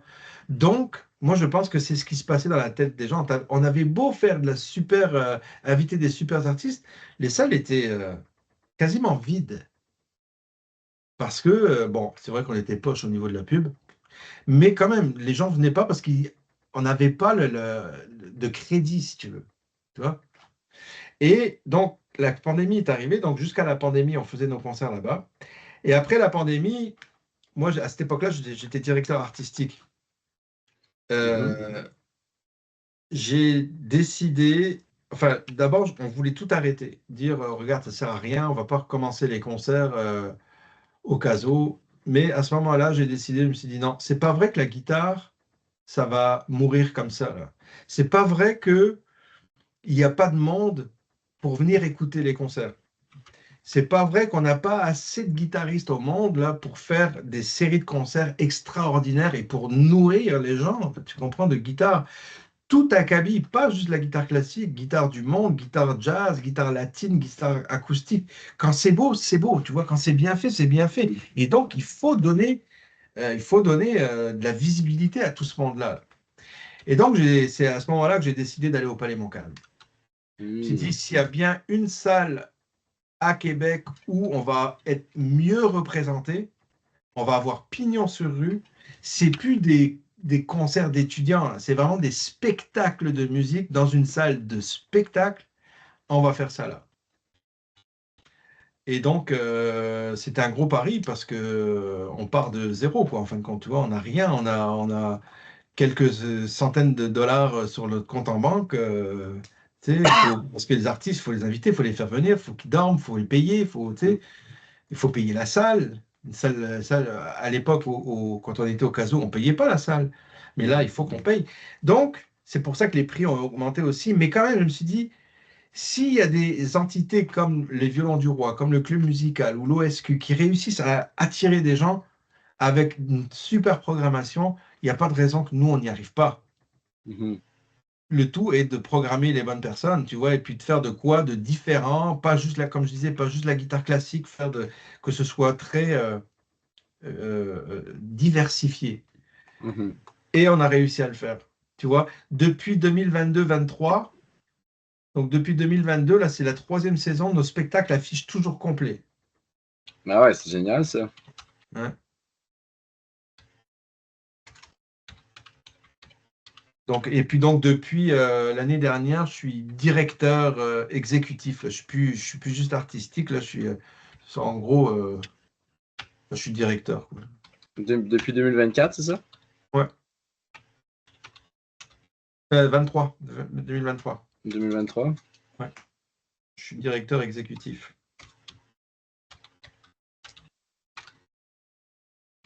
Hmm. Ah, mais tu dois être super content de ça. J'ai suivi, j'ai vu que c'était rendu au Palais Montcalm, mais je pense que c'était une très bonne idée, là, d'ailleurs. C'est vrai que ce que tu dis à l'université, ça fait moins pro, un peu. On peut dire ça comme ça, tu sais. Ça, exactement, ouais. Et by the way, ça, on fait juste une parenthèse qui a rien à voir avec l'entrevue. Le 14 mars, tu fais quoi? C'est un vendredi. 14 mars, faut que je regarde mon horaire, je peux regarder. C'est un vendredi à 19h30. Je regarde avant de confirmer des trucs. Je pense que le 14 mars, je devrais être libre normalement. Oui, c'est ça. Oui, c'est bon. Le 14 mars, j'ai rien. Alors, tu vas être, si tu veux, évidemment, je ne peux pas t'obliger, mais tu vas être mon invité. Au concert de la Société de guitare, on a Luca Imbiriba, c'est un guitariste acoustique hallucinant. Et si tu as envie de venir, je t'offre le billet. Oui, j'aimerais bien. J'aimerais bien, absolument. Ce serait fait. Je vais me le noter. Merci beaucoup. Voilà, donc je vais mettre confirme-moi juste envoie-moi un texto ou un mail pour me dire je viens. Mais fais vite parce qu'il reste déjà plus beaucoup de place là. Je pense qu'il doit en rester une quinzaine là. Mais comme ça, je vais pouvoir bloquer un billet pour toi. Et puis, ouais, Parfait, parce que ça. je trouve ça tellement sympathique ce que tu fais pour moi là. Donc, je peux bien t'offrir ça. Ben oui, ça me fait plaisir. Puis en plus, là, vu que ça roule bon train, ça doit pas trop te crever le cœur de passer un billet. Non, non, ça va, t'inquiète. Bon, ben c'est bon alors. Je me sens pas mal. Je vais te l'écrire tout de suite. Merci. Yes. Donc, je vais écrire, je te mets ça de côté.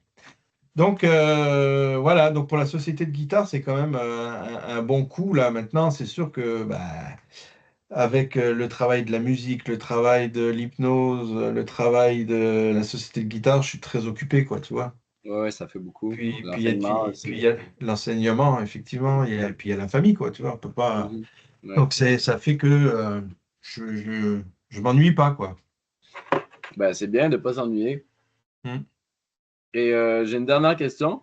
Parce qu'en Ouais. vrai, j'aurais pas mal fini, puis j'aurais vraiment tout mon matos pour tout ça. Puis on verra si tu veux mettre caméo et ces trucs-là qu'on s'est dit qu'on n'est pas sûr. Mais ma question, c'était selon toi, c'est quoi l'avenir de la guitare classique là, plus tard? Mhm.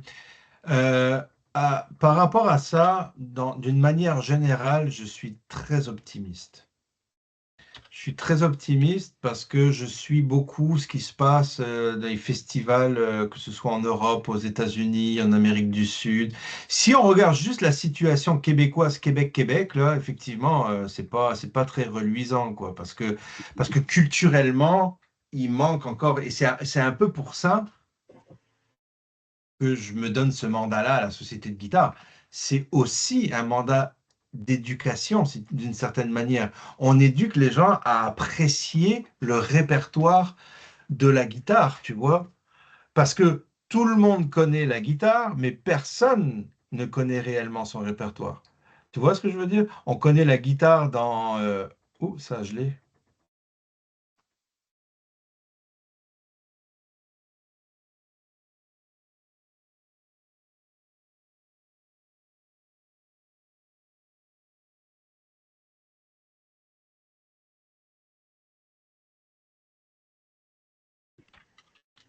Ah, t'es là? Ça va? Ah, ça y est, t'es là. Ah, parfait. Non, je disais, on connaît la guitare, si tu veux, au sein d'un groupe, dans un Mhm, band. On connaît des guitaristes qui font des super solos, on connaît, tu vois, mais le répertoire va demander à quelqu'un s'il connaît un guitariste soliste. Soliste, mhm, je parle qui peut faire un concert tout seul. Ils vont être beaucoup plus rares déjà de donner des noms. Ensuite, mhm, si tu vas plus loin, si tu demandes, peux-tu me citer des compositeurs? Ben là, tu t'as perdu 99% de la population, mhm, tu vois. Mais je vois tous les jeunes guitaristes qui font des concours et qui font des productions et qui sont des youtubeurs aussi, qui font des super belles choses. Dire que, et de plus en plus, la guitare devient un peu plus sexy parce que quelque part, il y a aussi ce côté un peu.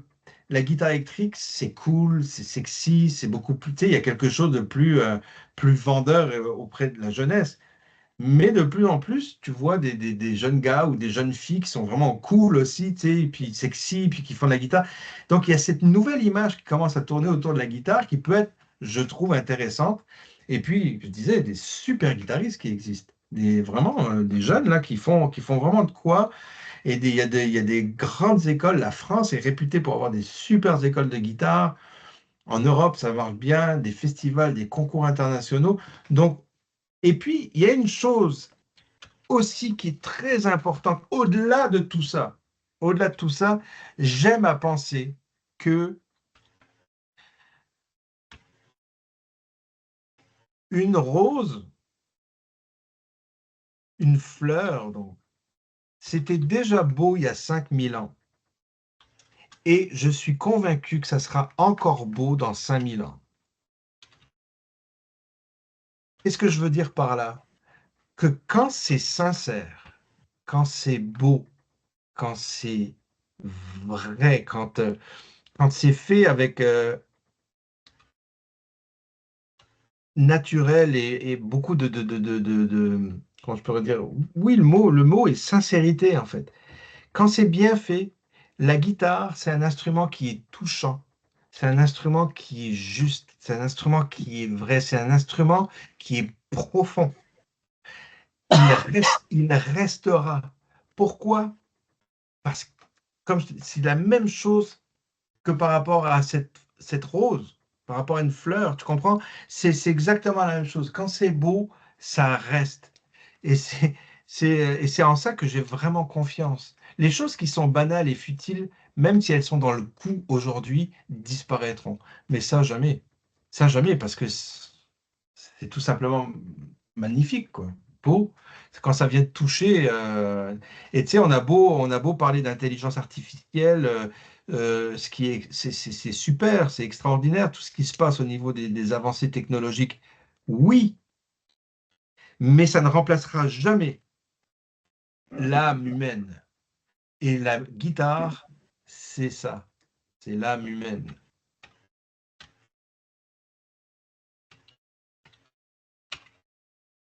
La musique classique, d'une manière générale, j'ai envie de te dire, il n'y a rien qui me fait Mhm. plus vibrer que d'écouter un orchestre, d'écouter cette somme de personnes derrière juste un instrument, juste un morceau de bois qui font vibrer tout leur corps pour jouer, pour faire quelque chose, c'est extraordinaire. Il n'y a pas d'électricité, il n'y a rien, il y a juste l'être. Et c'est pour ça que ça me fait vibrer cette musique-là, que ce soit la guitare classique ou d'une manière générale la musique classique, tu vois. Mhm. Après, je dis pas que je peux pas apprécier le reste. J'apprécie, évidemment. J'apprécie écouter du rock, j'aime toute la musique. Tu sais, j'aime toutes sortes de musique. Quand c'est bon, quand ça groove, j'adore ça. Tu sais, le jazz, j'aime.